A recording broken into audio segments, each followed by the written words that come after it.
আসসালামু আলাইকুম dear audience. আমরা পবিত্র রমজান মাসে আমাদের চ্যানেলের পক্ষ থেকে আমরা সাওম নিয়ে কিছু হাদিস আলোচনা করব।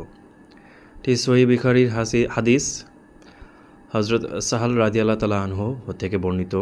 নবী করিম সাল্লাল্লাহু আলাইহি ওয়াসাল্লাম বলেছেন, জান্নাতে রাইয়ান নামক একটি দরজা আছে এবং এই দরজা দিয়ে কিয়ামতের দিন সাওম পালনকারীরাই প্রবেশ করবে।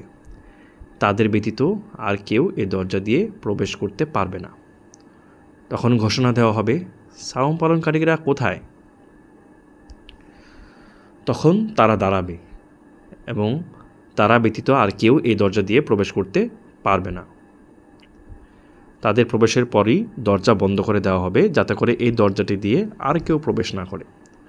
সুতরাং পবিত্র মাহে রমজান আমরা যারা রোজা পালন করব, সাওম পালন করব, তাদের জন্য এই সুবর্ণ সুযোগ। আমরা যদি রমজান মাসে রোজা রাখতে পারি, তাহলে এই রোজার কারণে আমরা কিয়ামতের দিন রাইয়ান নামক দরজা দিয়ে জান্নাতে প্রবেশ করতে পারবো ইনশাআল্লাহ।